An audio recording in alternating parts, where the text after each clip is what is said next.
अस्सलाम वालेकुम दोस्तों, कैसे हो आप लोग। सऊदी अरबिया का फैमिली विज़िट वीज़ा का क्या रूल है, इसको A to Z आप लोगों को बताने का कोशिश करूँगा।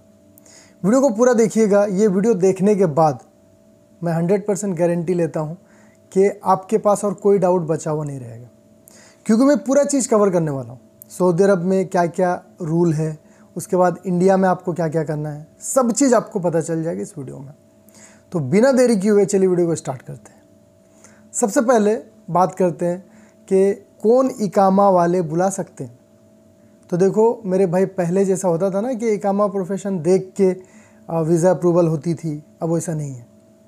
अगर आप सऊदी अरब में काम कर रहे हो, कोई भी इकामा है, लेबर है, टेक्नीशियन है, इंजीनियर है, आप अपना फैमिली मेम्बर को बुला सकते हैं फैमिली विजिट वीज़ा में। परमानेंट फैमिली वीज़ा क्या होता है, इस पर मैंने अलग वीडियो बनाया हुआ है, कन्फ्यूज़ मत होइएगा। परमानेंट फैमिली वीज़ा वो अलग होता है, फैमिली विज़िट वीज़ा अलग होता है। तो इस वीडियो में मैं फैमिली विज़िट वीज़ा के बारे में बात कर रहा हूँ। तो सभी लोग बुला सकते हैं, अब इकामा का कोई रिस्ट्रिक्शन नहीं है। हाउस ड्राइवर भी बुला सकता, डोमेस्टिक वर्कर भी बुला सकता, लेबर, सब कोई बुला सकता। अब बात करते हैं इकामा वैलिडिटी कितना होना चाहिए। आप लोगों ने सुना होगा कि 90 दिन वैलिडिटी रहना चाहिए तभी वीज़ा अप्रूव होता है, ऐसा कहा जाता है। लेकिन ये चीज़ गलत है।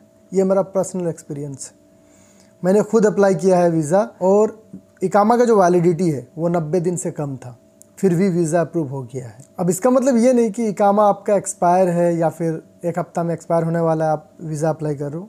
कोशिश करो इकामा को रिन्यू करने के बाद वीज़ा अप्लाई करने का, बहुत कम चांस रह जाता है वीज़ा रिजेक्ट होने का। और ये चीज़ मैंने कंफर्म करा था एजेंसी के पास से भी। इंडिया में जब वीज़ा स्टैंपिंग के लिए मैंने भेजा था पासपोर्ट को, उस समय भी उन्होंने बोला भाई इकामा अगर वैलिड है ना तो एम्बेसी जो है वीज़ा स्टैंपिंग कर देती है। बस इकामा एक्सपायर नहीं रहना चाहिए, 3 महीना ही वैलिडिटी होना चाहिए, ऐसा कुछ भी नहीं है। अब तीसरा चीज़, कौन कौन सा रिलेशन वालों को आप बुला सकते हो। तो देखिए मेरे भाई, सऊदी अरब में आप जिनको चाहे बुला सकते हैं, आपका फैमिली मेम्बर का, आपका ख़ानदान का, चाहे वो करीब का रिश्तेदार हो, दूर का रिश्तेदार हो, आप सबको बुला सकते हैं सऊदी अरब में।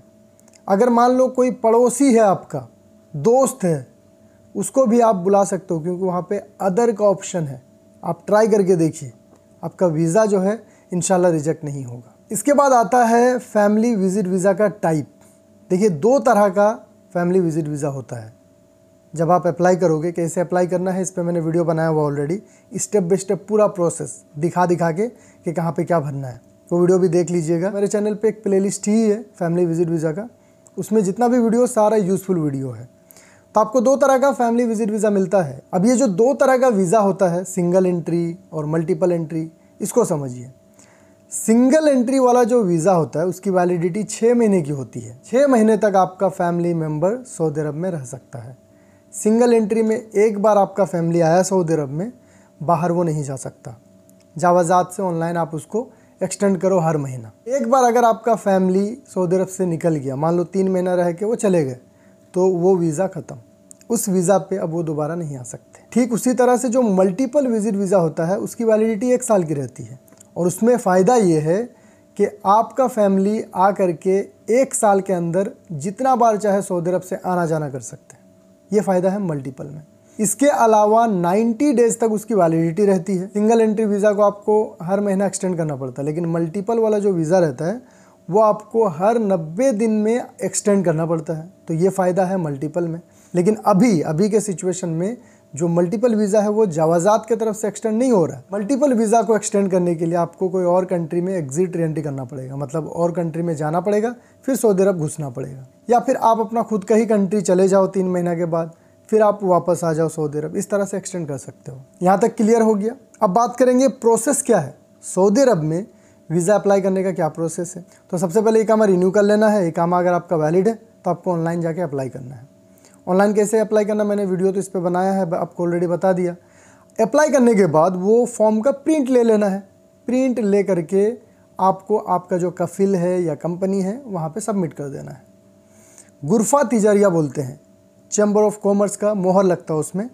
तो उसके लिए 35 रियाल चार्ज, 35 रियाल सिर्फ खर्चा होगा सऊदी अरब में, और आपका वीज़ा जो है इंशाल्लाह अप्रूव हो जाएगा।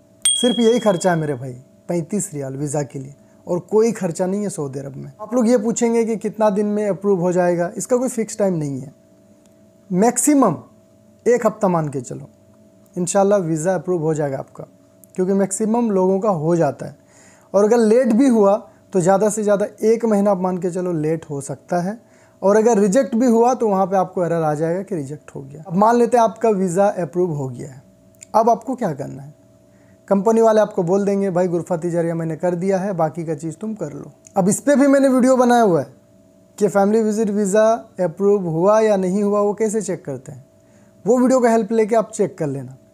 चेक जब करोगे, जब वहाँ पे मान लो अप्रूव हो जाएगा, उसका वो पेज का आपको प्रिंट ले लेना है या फिर आप उसको PDF में सेव कर लेना।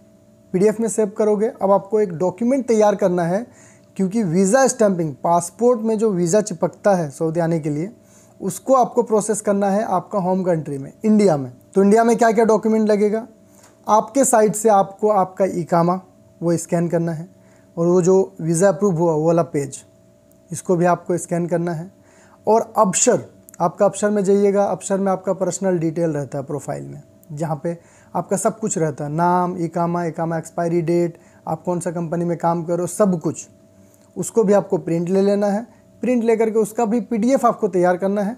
ये 3 ही चीज़ आपको रखना, आपका पासपोर्ट नहीं लगता है। एडिशनली अगर आप पासपोर्ट चाहें तो अपना पासपोर्ट भी दे सकते हो। ये चारों चीज़ आपको इंडिया में कोई ऑफिस या एजेंट को भेजना है। इसके अलावा इंडिया में जिनको आप बुला रहे हो उनका क्या क्या लगेगा?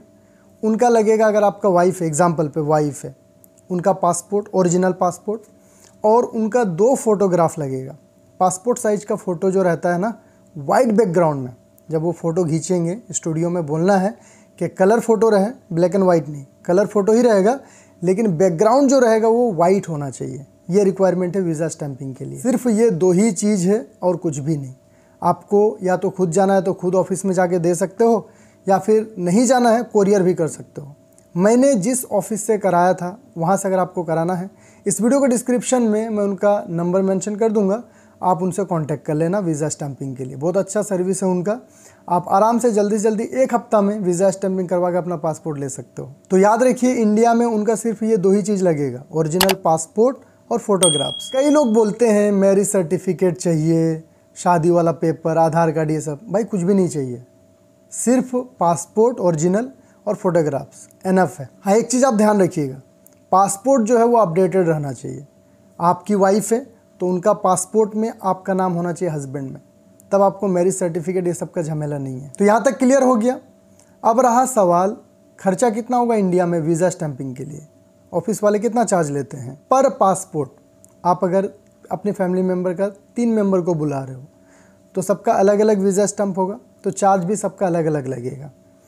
पर पासपोर्ट मल्टीपल अगर आपका वीज़ा है, मान के चलो 11,000 तक लगेगा। जो ऑफिस वाला जैसा लेता है वो लोग चार्ज करते हैं, इतना तक आपको अप्रोक्स लगेगा पर पासपोर्ट। अगर सिंगल एंट्री का वीज़ा है तो आप मान के चलो 500-600 रुपये कम लगेगा उसमें। बाकी आपको अलग से कुछ भी करने की ज़रूरत नहीं है। जो ट्रैवल इंश्योरेंस वगैरह होता है, ये सब कुछ वीज़ा स्टैंपिंग के समय ऑफिस वाले करके आपको देते हैं। अलग से आपको कुछ भी लेने की ज़रूरत नहीं है, सिर्फ आपको टिकट बुक कर लेना है। यहाँ पे 2 एडवाइस मैं दे रहा हूँ अपने साइड से, जिससे आप खर्चा को जो है कम कर सकते हो। पहला एडवाइस, जब आप अपना फैमिली को बुलाओगे ना, तो कोशिश करिए पहले प्लान करने का, कम से कम 3 महीना 6 महीना पहले प्लान करने का। अगर ऐसा आप करोगे ना तो टिकट आप पहले ले लेना। टिकट अगर आप पहले ले लिए तो टिकट का रेट जो है आपको कम मिलेगा। और जो वीज़ा स्टंप होगा, वो स्टंप होने के बाद 90 डेज़ वैलिडिटी रहता है। स्टंप होने के बाद 90 दिन के अंदर कभी भी आप फैमिली को बुलाओ। ऐसा नहीं है कि आज स्टंप हो गया तो मुझे कल परसों ही बुलाना है। अगर आज हो गया तो आज से 90 डेज़ तक उसका वैलिडिटी रहता है वीज़ा का। इसके बाद दूसरा टिप्स, कोशिश करिए अपना फैमिली मेम्बर को ठंडे में सऊदी अरब बुलाने का। विंटर में, ठंडा में अगर आप बुलाएंगे ना तो AC वगैरह का खर्चा आपका बच जाएगा, बिजली बिल आपका कम आएगा। गर्मी यहाँ पे इतना ज़्यादा पड़ता है, आपको मालूम है, बिना AC का रहना मुश्किल हो जाएगा। और गर्मी में 600-700 रियाल आपका बिजली बिल ही आएगा। तो इसलिए कोशिश करिए ठंडे में बुलाने का। आप घुमा भी सकते हो उनको ज़्यादा दिक्कत भी नहीं होगा, क्योंकि यहाँ का गर्मी भाई इंडिया का गर्मी से बहुत अलग है। तो इस वीडियो में फ़िलहाल इतना ही। उम्मीद करूँगा आपका सारा डाउट क्लियर हो गया होगा। कोई डाउट बचा हुआ है कमेंट करके बताइए। चैनल पर नए हैं सब्सक्राइब भी कर लीजिएगा। वीडियो को देखने के लिए बहुत बहुत शुक्रिया।